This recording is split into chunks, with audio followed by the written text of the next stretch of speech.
Once upon a time, there was a little boy called Willie. He lived with his very, very strict aunt in a big house at the end of the village. He once had a dear little sister called Apple Blossom. But a strange thing had happened to her. The strict aunt made it very clear that under no circumstances were the children to play with the aunt's mechanical doll, whom she loved very much and would not allow anyone else to touch it but her. The doll supposedly talked and walked,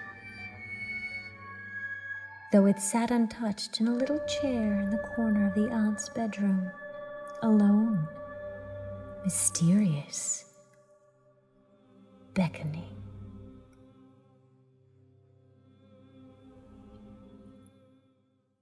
Willie knew better than to contradict his aunt, but Apple Blossom's curiosity grew and grew until one day she went over to the doll and turned the winding key in its side.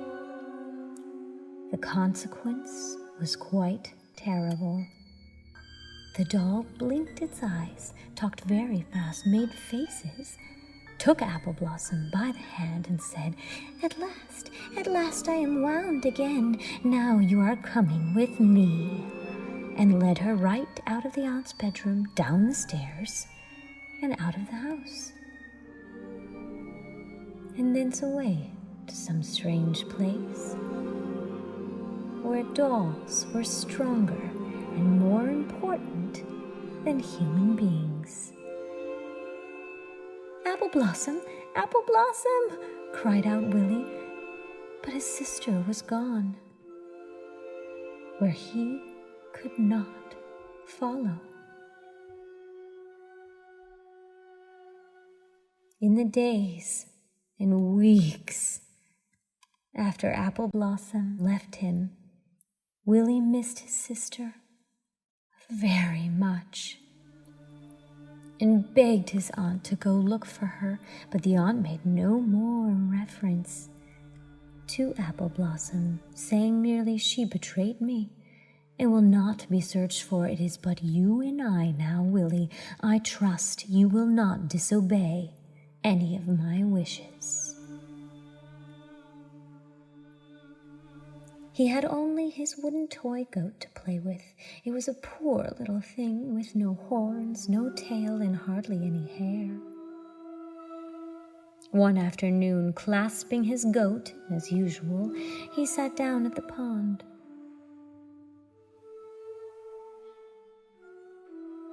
And wondered whether he could gather the courage to defy his aunt and go look for his sister.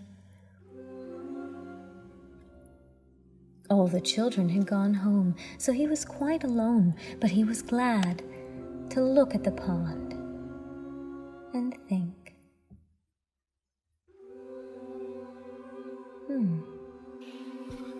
He rested his elbows on his knees and sat staring at the pond as he watched a strange thing happen. Overhead, the trees were whispering. The foxglove was dead. The bracken was turning brown. But slowly and slowly the pond lengthened out and out, stretching away and away until it became a river, a long river that went on and on right down to the woods. Then many little boats came sailing toward Willie, and one stopped quite close to where he sat.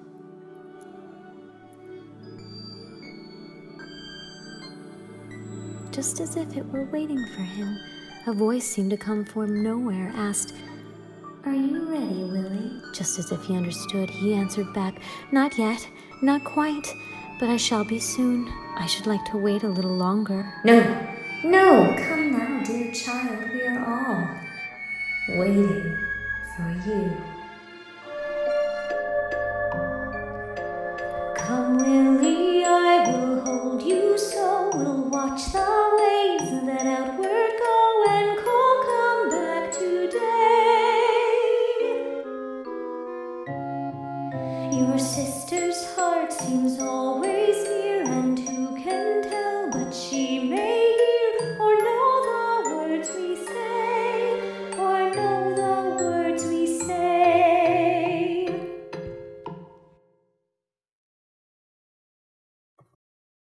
So Willie got up and stepped into the boat, and it put out before he had even time to sit down. He looked at the rushes as the boat cut its way through them. He saw the hearts of the lilies as they lay spread open on their great wide leaves. He went on and on beneath the crimson sky toward the setting sun, until he slipped into space with the river. He saw land at last far on ahead, and as he drew near, he understood whither the boat was bound. All along the shore, there were hundreds and hundreds of dolls crowding down to the water's edge, looking as if they had expected him. They stared at him with their shining, round eyes. But he just clasped his little goat tighter and closer and sailed on nearer and nearer to the land. The dolls did not move. They stood still, smiling at him with their painted lips. Then suddenly they opened their painted mouths and put out their painted tongues at him. Your brother's ship is very near. We'll blow him kisses, baby dear. He may come home today. A happy wind that journeys south seems just to linger around our mouths and bear our kisses away. It lingers, lingers around our mouths and bears our kisses away. But still he was not afraid. He clasped the goat yet a little closer and called out, "Apple Blossom, I am waiting. Are you here?" Just as he had expected, he heard Apple Blossom's voice answering from the back of the doll's island. "Yes, dear brother, I am coming." So he drew close to the shore and waited for her. He saw her a long way off and waved his hand. "I have come to fetch you," Willie said. "But I cannot go with you unless I am bought," she answered. "For now there is a wire spring inside me, and look at my arms, dear brother." And pulling up her pink muslin sleeves, she showed him that they were stuffed with sawdust. "Go home and bring the money to pay for me," she cried, "and then I can come home with you again." But the dolls had crowded up behind so that he might not turn his boat around. He is not very far away, for sister said he'd come today. We knew it by her face. She'd catch him up and kiss him so, and now she's busy to and fro, and wisely knows her place, and wisely knows her place. "Straight on," cried Apple Blossom in despair. "What does it matter whether you go backwards or forwards, if only you keep straight when you live in a world that is round?"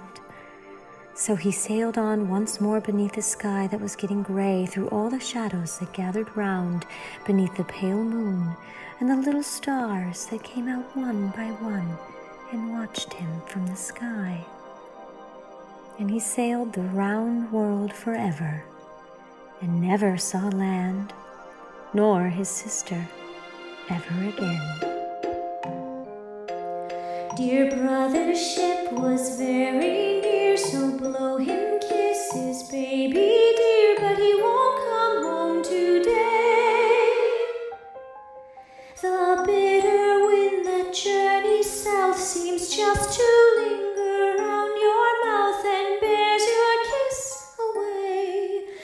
It lingers, lingers around your mouth and bears your brother away.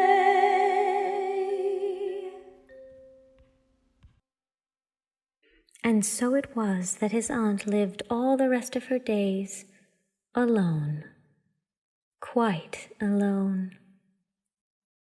Now, you and I know that the aunt could have prevented all of this from happening. But she had really loved that mechanical doll.